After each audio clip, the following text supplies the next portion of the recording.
Tapi nanti ada memenuhi kebutuhan yang tidak terpenuhi kalau tidak ada orang lain. Biasanya terus dengan model barter. Entah barter apa dengan apa.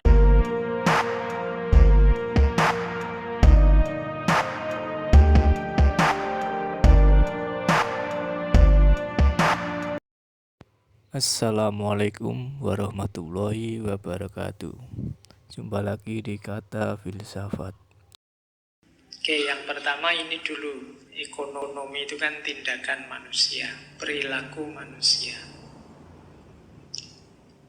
Menurut Adam Smith, motifnya perilaku itu paling tidak ada 6. Jadi tidak ada perilaku, tidak ada tindakan yang tidak ada motifnya. Selalu ada motifnya. Yang pertama apa? Self-love. Cinta diri. Berarti kepentingan diri. Apa yang kita lakukan paling tidak pertama-tama adalah apa yang kita inginkan. Berarti kita mewujudkan apa yang kita inginkan. Ini sebenarnya sebentuk self-love. Kenapa kamu ngaji? Mungkin jawaban paling banyak ya suka aja. Suka aja itu kan berarti kamu senang dengan ngaji, terus kamu wujudkan dengan tindakan berangkat ngaji. Ini sebentuk cinta pada diri sendiri. Jadi motif pertama tindakan itu biasanya karena self-love. Kenapa kok kamu duduk di pojok? Kenapa kamu milih di tengah saja biar tidak kelihatan? Kenapa kamu milih itu? Pasti karena pertimbangan-pertimbanganmu. Terus kamu wujudkan keinginanmu sehingga terjadi. Nah, itu berarti dasarnya ya cintamu pada dirimu. Ada yang kedua, simpati. Kalau ini tidak pertimbangan diriku, tapi pertimbangan pada orang lain. Ada juga loh manusia yang tindakannya karena mempertimbangkan orang lain. Namanya simpati. Misalnya kalian dapat duduknya di tengah. Sebenarnya kamu capek, silo, kamu pingin selonjor. Tapi terus kalau saya selonjor, temanku yang depan ketendang mesti. Sudahlah, meskipun aku ingin selonjor, tidak jadi selonjor biar temanku yang depan tidak kena tendang. Nah, itu kamu apa? Mempertimbangkan teman. Itu namanya simpati. Kamu ngantri minum di depan itu. Kamu mau ngambil, loh yo kok tinggal dikit kopinya ini. Kalau tak ambil terus habis. Ini di belakangku masih ada 3 orang ini. Jadi kalau tak get tenang tak ini. Terus sudahlah, aku setengah gelas saja. Nah, itu simpati namanya. Jadi tindakan yang mempertimbangkan situasi orang lain, tidak hanya diri. Nanti ada perilaku ekonomi yang juga semacam ini. Terus ada tindakan yang buah dari keinginanmu untuk bebas, keinginanmu untuk merdeka. Banyak. Kadang-kadang kamu kuliah terus bolos, itu mungkin karena keinginanmu untuk merdeka. Kuliah nanti susah pak, suruh pakai sepatu, suruh pakai baju, di sana tidak bisa macam-macam. Udahlah, tidak usah masuk aja, tidak apa-apa. Selama ini saya rajin, sekali-sekali bolos kan tidak apa-apa. Itu keinginan untuk bebas.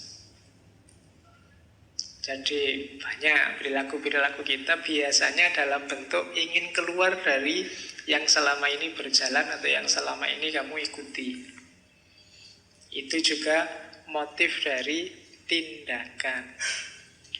Terus ada juga yang sense of propriety. Jadi karena sopan santun. Jadi misalnya kamu lewat depan saya, terus kamu agak membungkuk-membungkuk. Itu karena sense of, padahal saya juga tidak nyuruh begitu, tapi kamu tidak enak. Itu karena kamu punya sense ini, rasa sopan santun. Jadi tindakan, ya rasanya memang tujuannya apa, tidak penting juga, tidak ngefek apa-apa juga, tapi ya tidak enak. Jadi karena kepemilikan sopan santun ini biasanya dididik oleh lingkungan sekelilingnya. Kemudian motif juga ada yang memenuhi kebutuhan dengan cara bekerja sama dengan orang lain. Kalau tadi yang cinta diri tadi memenuhi kebutuhan yang bisa kamu penuhi sendiri. Tapi nanti ada memenuhi kebutuhan yang tidak terpenuhi kalau tidak ada orang lain. Biasanya terus dengan model barter. Entah barter apa dengan apa. Aku butuh untuk didengar, kamu butuh untuk mendengar. Ini kan barter. Meskipun ya tidak enak di aku, capek. Kamu tinggal dengerin. Tapi ini kita sama-sama butuh sebenarnya. Kamu sama dosenmu, kamu sama orang tuamu, kamu sama temenmu ikut panitia apa, pekerjaan apa. Itu kan kita saling butuh, saling barter. Jadi ada tindakan yang untuk memenuhi kebutuhan tapi membutuhkan keterlibatan orang lain. Jadi motifnya sama sebenarnya kayak self love tapi butuh orang lain. Kemudian yang terakhir ada motif adalah mengejar cita-cita dan kepentingan secara bebas. Jadi kalau tadi kan ingin membebaskan diri, sifatnya freedom of. Kalau yang terakhir ini ingin melakukan sesuatu, sifatnya freedom for, bebas untuk. Kalau ini butuh kecerdasan, butuh kreativitas. Bebas dari lebih gampang. Tapi bebas untuk tidak bisa sembarangan. Kayak mahasiswa misalnya, silahkan kamu nyari judul makalah sendiri bebas. Itu kamu biasanya malah bingung. Enaknya apa ya Pak? Ada usulan tidak Pak? Kan mesti kamu gitu. Ini bebas, padahal kamu sudah dibebaskan. Tapi bebas untuk itu memang butuh kreativitas, butuh kecerdasan. Kalau bebas dari lebih gampang. Jadi bebas dari kuliah kan enak, bebas dari aturan lebih gampang, asal kamu tidak begitu sudah bebas. Tapi begitu bebas untuk, orang mulai berpikir harus ngapain. Jadi ada 6 motif tindakan. Kalau kita ingin melakukan sesuatu biasanya tidak lepas dari 6 ini. Tindakan ekonomi itu juga bisa masuk di 6 motif ini. Kadang-kadang memenuhi kebutuhanmu sendiri, kadang-kadang dalam konteks dermawan, membantu orang lain, kadang-kadang dalam rangka bebas dari aturan-aturan yang mengunggung, kadang-kadang untuk sopan santun, basa-basi, kadang-kadang untuk dalam rangka kerjasama dengan orang lain atau melakukan kreativitas-kreativitas. Jadi ada 6 motif tindakan. Terus sekarang asumsi pertama tentang alam. Ini Adam Smith ini anak zamannya, zaman revolusi industri, zaman mesin, maka melihat alam semesta ini seperti mesin. Mesin itu kan satu sistem yang utuh, yang setiap komponennya penting, punya peran sendiri-sendiri. Membacanya tidak bisa parsial. Karena apa? Setiap unsurnya saling mempengaruhi. Sama seperti mikrofon ini, ada tataannya, ada tiangnya, ada mikrofonnya. Ini kan satu sistem. Bukan hanya mikrofonnya saja, bukan hanya tiangnya saja, bukan hanya tataannya saja. Tiga-tiganya penting. Jadi ini satu, alam itu juga seperti ini. Jadi alam itu saling berkait, saling berhubungan. Lihatlah dia sebagai satu seperti mesin besar. Ya, mesin yang sumbernya dari Tuhan.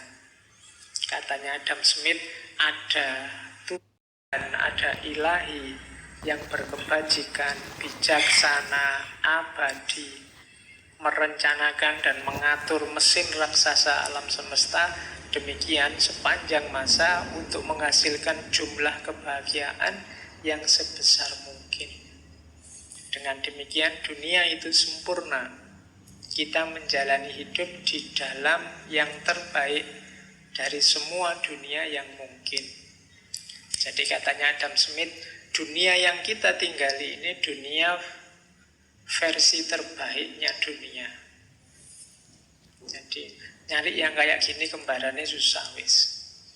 Dalam hal apapun boleh diuji. Sebenarnya ini pernyataan filosofis. Para filosof abad tengah, para filosof Yunani juga banyak yang bilang seperti ini. Kan banyak sekarang upaya-upaya mencari kembarannya bumi. Sampai hari ini tidak ketemu. Jadi berarti kita hidup di dunia yang versi the best-nya. Versi terbaiknya. Di planet-planet yang lain ada mungkin planet yang mengandung air, ada planet yang suhunya cocok, ada planet. Tapi yang persis kayak bumi ini tidak ketemu. Sesubur bumi, kelembapannya, cuacanya, suhunya, bahkan binatang-binatangnya, tumbuhan-tumbuhannya, cuacanya, hawanya, dan macam-macam. Jadi kita hidup di dunia versi terbaik. Jadi alam ini mesin. Nanti ketika masuk ke sistem ekonomi juga teorinya juga modelnya seperti mesin. Jadi ada strukturnya, ada sistemnya. Nanti beliau disebut bapak ekonomi modern karena beliaulah orang pertama yang merumuskan sistem ekonomi. Kalau sebelumnya ekonomi ya dilakoni wae, kamu kerja untuk duit terus buat belanjani keluarga terus habis cari lagi kan cuma itu. Tapi diteorikan dengan detail itu diawali dari Adam Smith. Nanti teorinya dikenal sebagai teori kelompok klasik. Jadi teori klasik tentang ekonomi. Oke, jadi asumsi pertama tentang alam semesta ini ternyata alam itu sifatnya struktur seperti mesin. Kalau alam sifatnya seperti mesin, maka manusia punya ciri homo economicus. Jadi